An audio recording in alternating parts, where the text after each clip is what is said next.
bác nhá.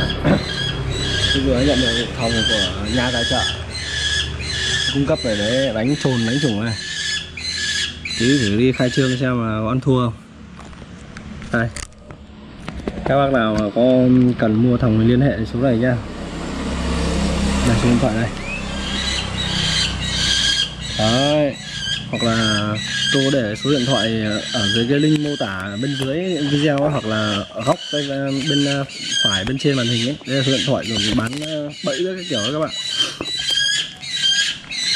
Kiểu điếc hết cả tai. Con chớ nhìn biết bay đấy. Đập ra xem bộ thòng này.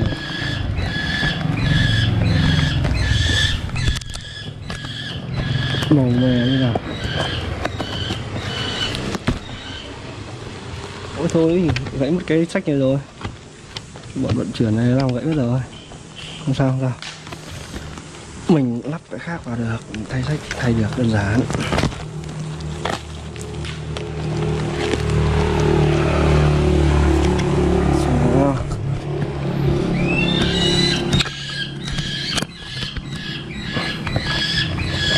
Gãy mất rồi. Dây điện nó làm gãy à.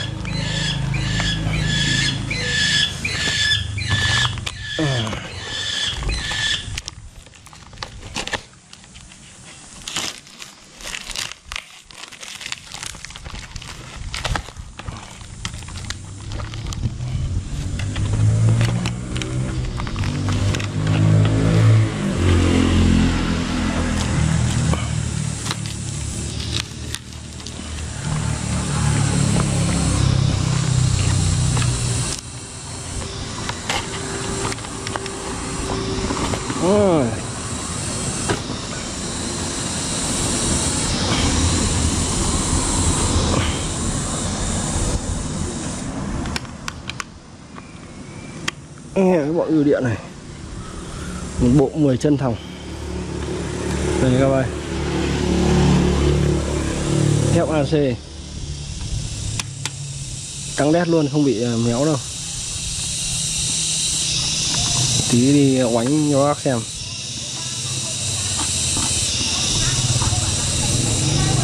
Trước gửi nhiều bộ màu đen này, lần này tôi lấy màu xanh để cho nó khác khác đấy.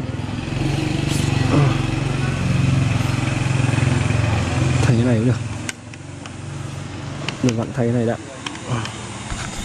Nó bị do vận chuyển nó làm gãy mất rồi.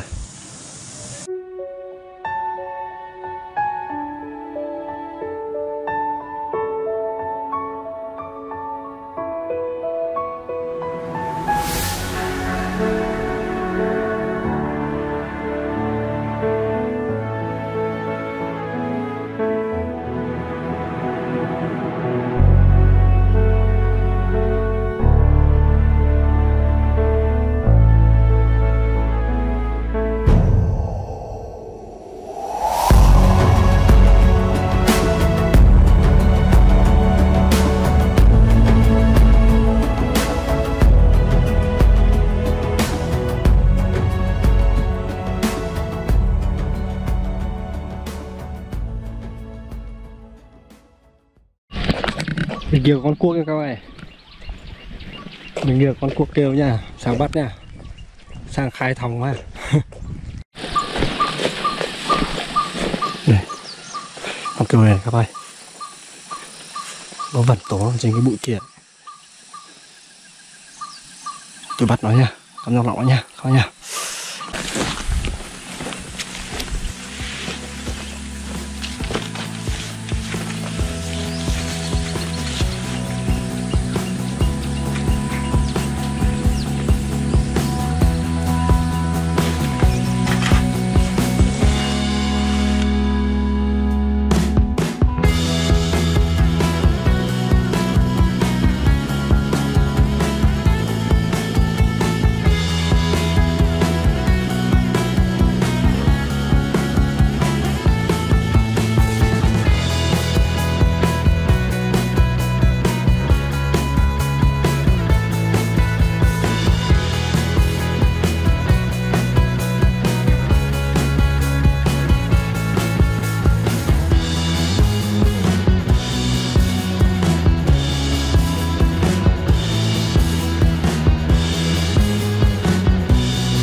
đây để đủ mỡ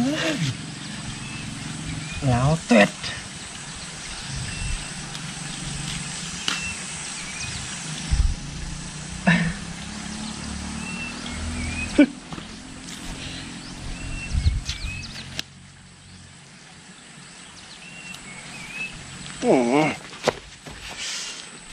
Em đầu tiên nhá các bác nha, mở màn nhá.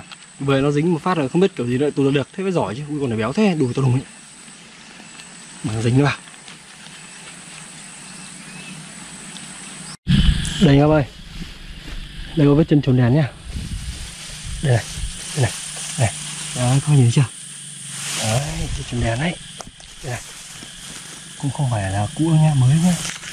Để tí bẫy qua, xong tí qua lại làm bẫy. Đấy. Bây giờ mà họ trồn đèn thế con cuốc nó sợ là không biết được cuốc nữa, phải bẫy cuốc trước mới trồn đèn. Gặp trồn nha bác ơi, gặp trồn nha, tôi nó chạy dậy kìa. Nóng quá.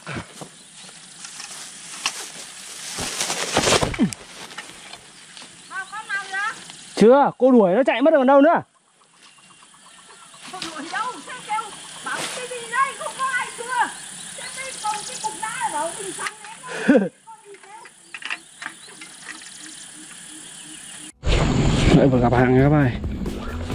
Nó bẫy lên cái cây trên cái bụi tre kìa. Đây là bẫy ruộng này, căng kiểu đây.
Hiếu ơi, vừa về nhà được 2 con cuốc, gặp một con trồn đèn đấy nhá. Bây giờ cái bà kia ra gào nó chạy mất tích luôn. Được con trồn, hóa ra không được. Được 2 cuốc.